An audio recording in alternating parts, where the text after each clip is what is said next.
Alô amigos, bem-vindo de volta ao nosso canal. Não se esqueça de se inscrever, não se esqueça de dar um like e de apertar o sininho que aparece em cima para poder receber notificações. O nosso tema de hoje é sobre as mudanças na mineração. Vocês têm acompanhado que infelizmente nós tivemos aí vários episódios profundamente lamentáveis, com rompimentos de barragem, rompimentos de minerodutos, todos com consequências muito graves.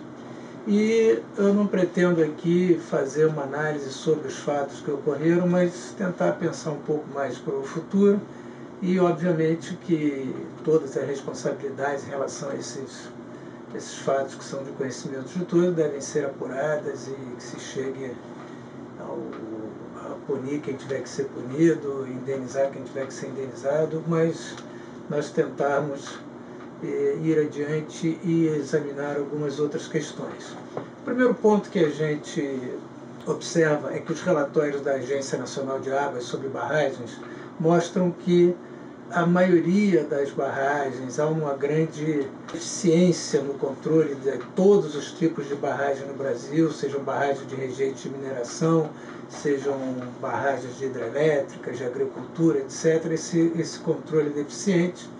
E nós também já vimos que o extinto Departamento Nacional de Produção Mineral, hoje substituído pela Agência Nacional de Mineração, ele foi extinto em boa hora, porque de fato ele não conseguiu fazer aquilo que se esperava dele.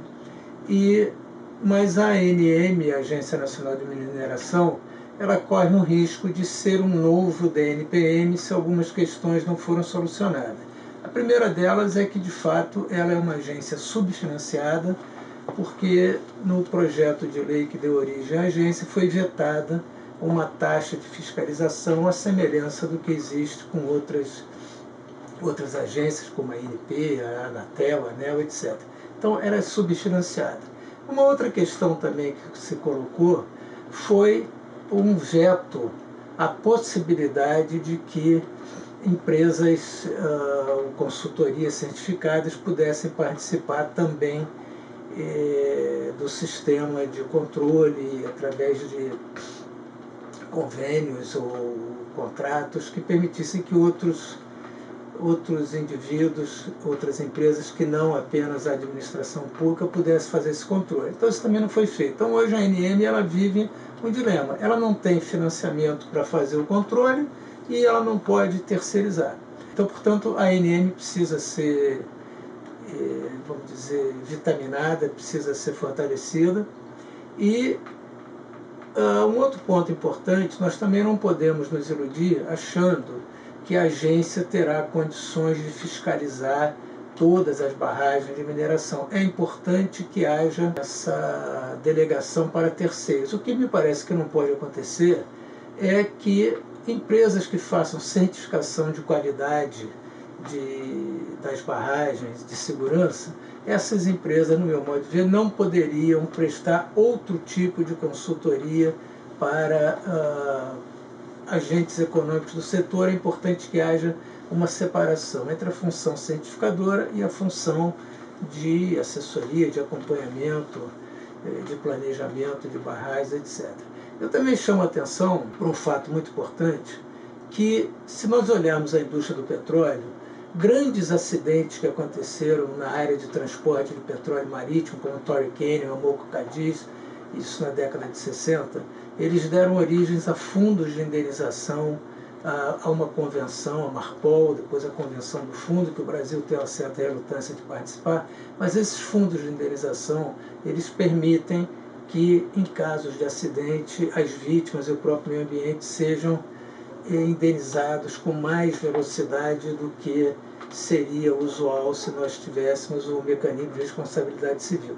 Então, me parece, isso eu escrevi na minha tese de doutorado, chamada Dano Ambiental, publicada já por 2 ou 3 edições, nós precisamos criar um fundo de indenização para atividades minerárias, porque esse é o melhor mecanismo. O mecanismo da responsabilidade civil dos processos tem demonstrado que não dá resultado.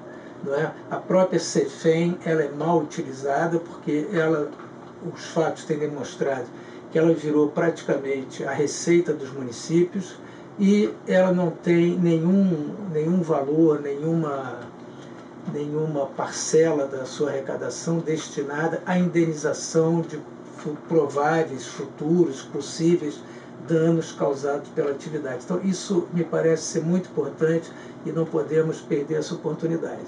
E, por fim, é importante ver que é necessário também que haja um movimento internacional, talvez um acordo, um tratado internacional entre os países, de maneira que se estabeleçam padrões de mineração, padrões de proteção à mineração iguais em todo o mundo. Porque se nós não tivermos esses padrões igualizados, o que acontecerá é que os países nos quais a mineração é feita com menos controle ambiental, eles é que definirão os preços internacionais, porque haverá uma espécie de um subsídio negativo prejudicando em quem investe nessa área de proteção. Então é importante que o Brasil, que passou esses episódios todos aí bastante lamentáveis, que ele assuma essa liderança de tentar criar alguns acordos internacionais para que essa questão possa ser tratada igualmente no mundo inteiro. E chamo a atenção também para as chamadas minas abandonadas,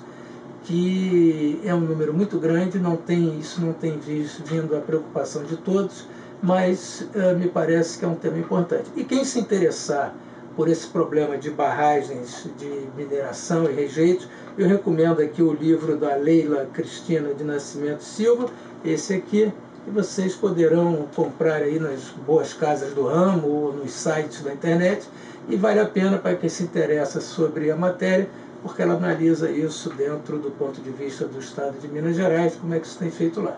Então, essas eram as palavras que eu tinha a dizer para vocês hoje, agradecendo o prestígio, pedindo que não se esqueçam de se inscrever no canal, dar um like, apertar no sininho e quem tiver interesse, por favor, fazer sugestões que na medida do possível nós vamos atendendo. Muito obrigado, até breve.